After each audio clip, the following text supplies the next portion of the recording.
Hi, everyone. My name is Anna Howell, and I chose to talk about veterans and PTSD. This is the article that I chose, as seen on the screen, and it's kind of a study of transition stress in the lives of military veterans and different stressors that could contribute to PTSD. So, first and foremost, this article states that it's going to be many years before understanding and analyzing the full psychological impact of recent military events and campaigns, such as like Afghanistan, Iraq, in more recent years compared to a lot of things that happened, 50 to 100 years ago with world wars, Vietnam, that sort of thing. They also go on to mention that studying PTSD among veterans and current service members is very difficult because a lot of individuals who meet the criteria for PTSD or receive a diagnosis for PTSD do not, choose to seek help, or they don't have the opportunity to have any sort of mental health assistance. They go on to mention as well that a lot of veterans or service members do not want to seek treatment purposely because they're afraid of the stigmatization that comes with mental health treatment.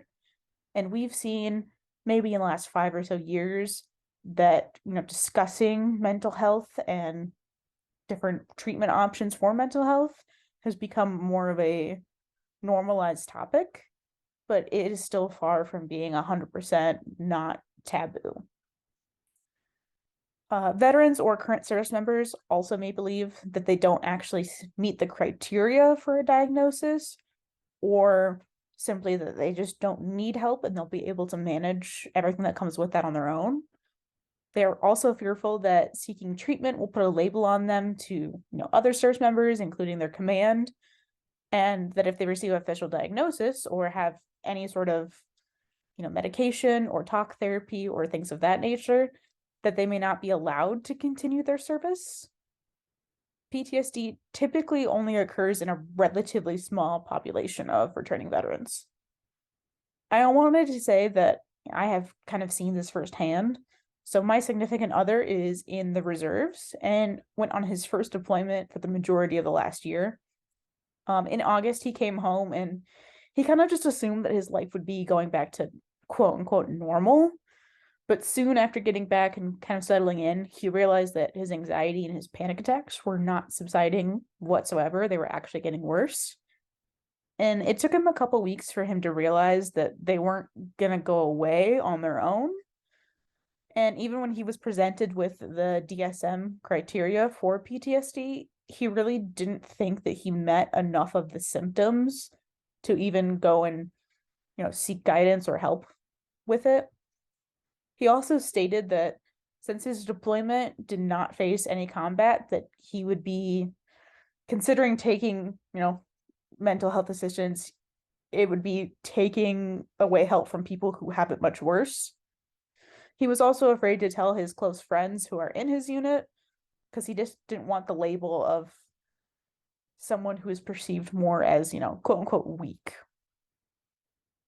The Veterans Administration, commonly known as the VA, and similar service-oriented organizations have fairly limited treatment options and then a long waiting list to seek help. I've also seen this firsthand, and I can definitely say that it has been several months since an initial evaluation took place for my significant other, with no idea when they request that he can, come in and talk about different options that they have available. Current research, such as the Army Study to Assess Risk and Resilience, also known as Army STARS, collects data from entry-level basic training, and it continues throughout and following military service. Similar studies to the Army STARS, as I just mentioned, help address suicide and risk factors, but they kind of fail to include prospective measurements about how current service members and veterans experience roles, expectations, stresses, and strains of highly stressful events. Ideally, the research should help us understand transition stressors and not focus solely on life during service versus life after. They really need to include that sort of gray area. One of the quotes I really liked from the article was from a section titled Loss of the Military Self, and it reads, grief-like reactions may also result from any event that produce chronic and widespread disruption in schemas related to self-worth and worldview. I thought that really helped put things in perspective, just for me personally. Service members and veterans are, undeniably resilient, but they're not superhuman. With all research now focusing on PTSD within military service and after, it kind of goes without saying that all the possible stressors in one's life and service, including emotional capacity to handle such stressors, is not being studied all in one place. Researchers need to focus on transitioning from service life to civilian life, as I mentioned before, and figure out the ideal way to incorporate that knowledge into future mental health treatment and education. I believe the ideas provided within the article for a diagnosis of PTSD laid a really good foundation. The most common thought about PTSD is that it always 100% comes from intense combat seen during a deployment or a specific mission. While that's not always the case, it is certainly accurate for a majority of the time. Discussing topics like grief over the loss of someone you trained close with, or intense socialized masculinity that goes hand in hand with military, applies to several veterans who are now diagnosed with PTSD. Socialized masculinity kind of discourages individuals to show emotions that can be perceived as, weak, and it can also contribute to the stigma surrounding mental health treatment. The authors discuss several research designs that could be beneficial and provide more insight to why PTSD is common within military service members and veterans. They discussed that an ideal research design should begin at entry-level basic training, follow service members throughout active duty, and then repeatedly after they complete their military service. That is fairly close to what Army STARS does. However, in order to elaborate on this research, studies really need to include prospective measurements that capture how service members and later veterans experience these periods, expectations, strains they put onto themselves or are experiencing. And this would really make it possible to tap into an individual's psychological strengths and deficits and how flexible they are when it comes to modifying behavior across different situational demands. So this would also move into understanding transition stressors and how individuals interact in the future. This type of detailed research could be utilized to see the best way to intervene and to support individuals coming out of military service and transitioning back into civilian life.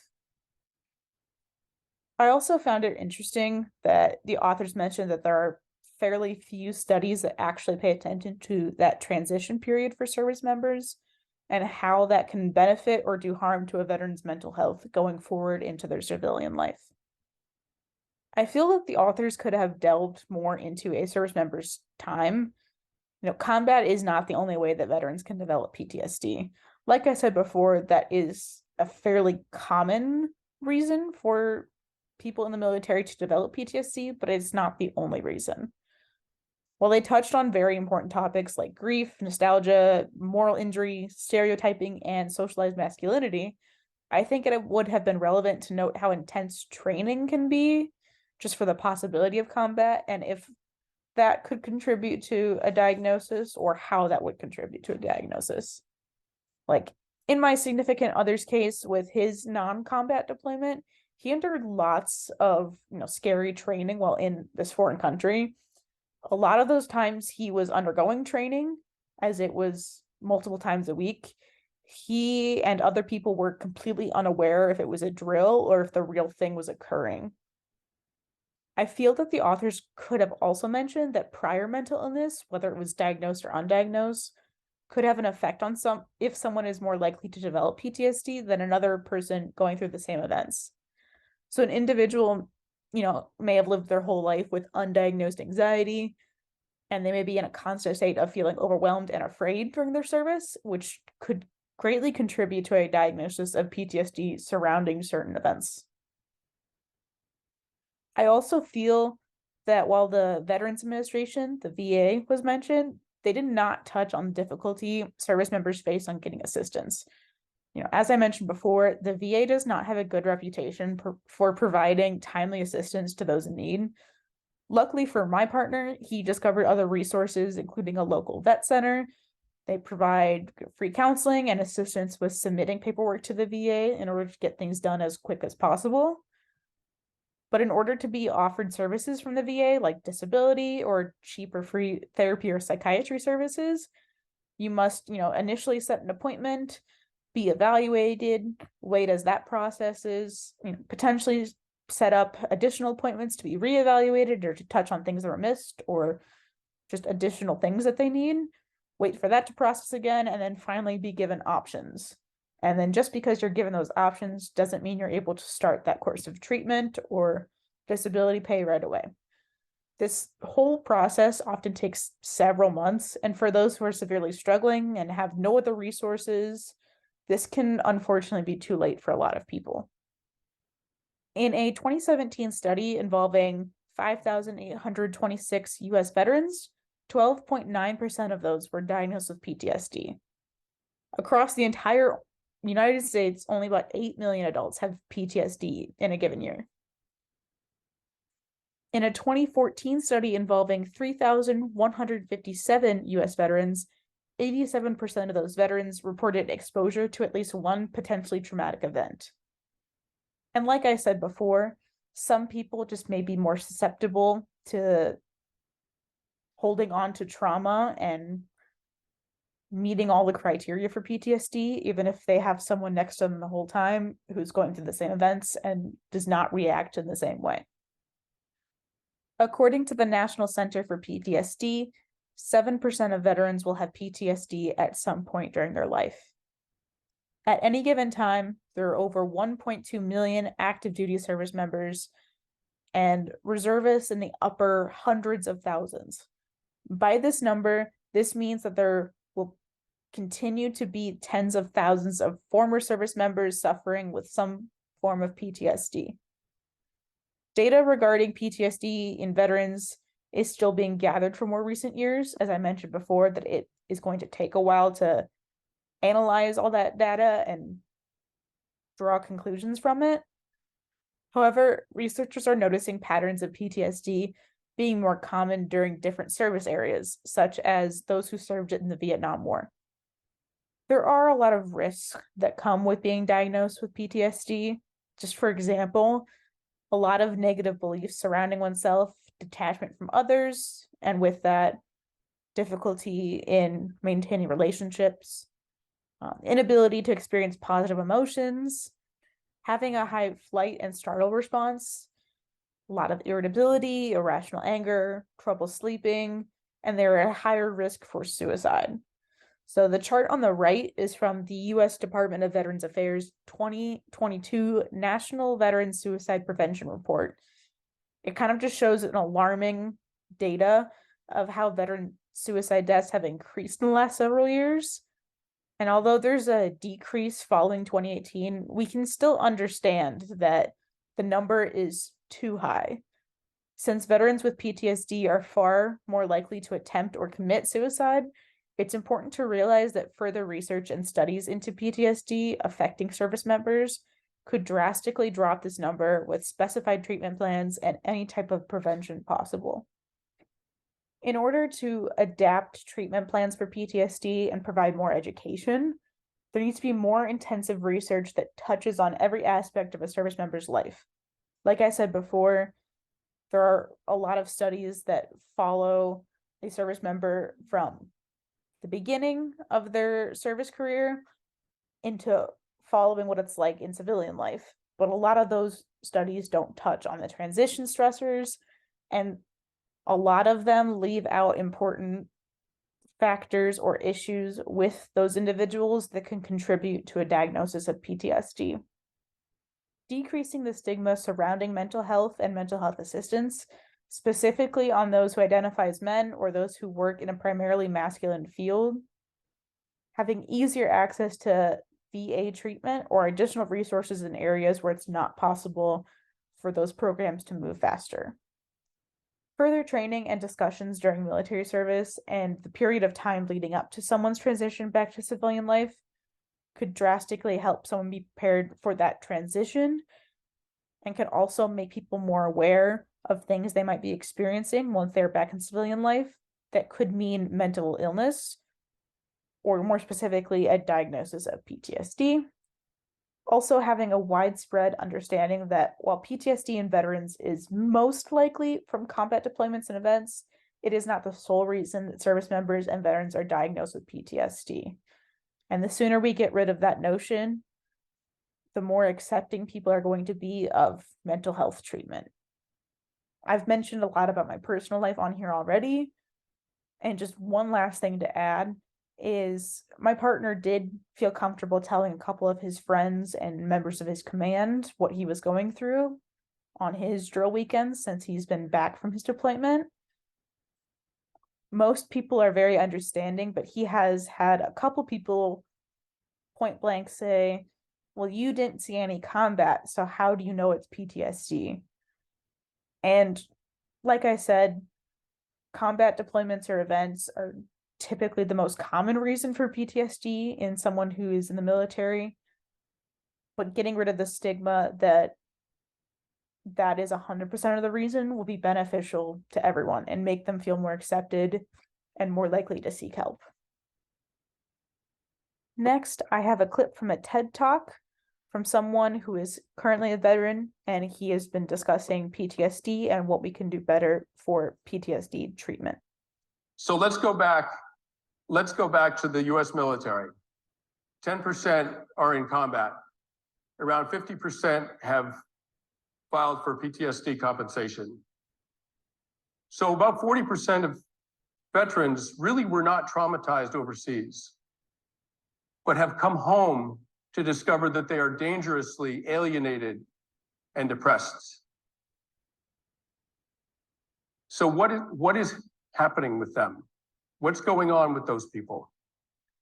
The phantom 40% that are troubled, but they don't understand why. Maybe it's this. Maybe they had an experience of sort of tribal closeness in their unit when they were overseas. They were eating together, sleeping together, doing tasks and missions together. They were trusting each other with their lives. And then they come home and they have to give all of that up. And they're coming back to a society, a modern society, which is hard on people who weren't even in the military. It's just hard on everybody. And we keep focusing on trauma, PTSD. But for a lot of these people, maybe it's not trauma. I mean, certainly soldiers are traumatized and the ones who are have to be treated for that. But a lot of them, maybe what's bothering them is actually a kind of alienation. I mean, maybe we just have the wrong word for some of it. And just changing our language, our understanding would help a little bit. Post-deployment alienation disorder. Maybe even just calling it that for some of these people would allow them to stop trying to imagine a trauma that didn't really happen in order to explain a feeling that really is happening. And in fact, it's an extremely dangerous feeling. That alienation and depression can lead to suicide. These people are in danger. It's very important to understand why. The Israeli military has a PTSD rate of around 1%. The theory is that everyone in Israel is supposed to serve in the military. When soldiers come back from the front line, they're not going from a military environment to a civilian environment.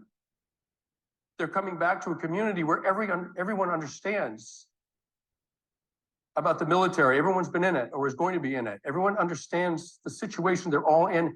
It's as if they're all in one big tribe.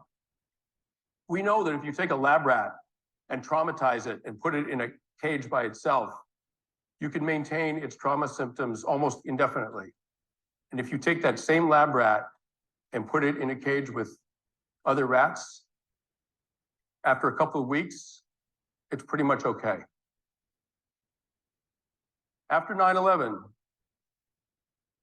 the murder rate in New York City went down by 40%. The suicide rate went down.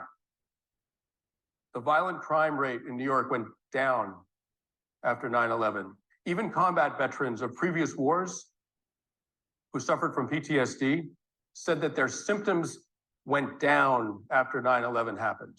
The reason is that if you traumatize an entire society, we don't fall apart and turn on one another.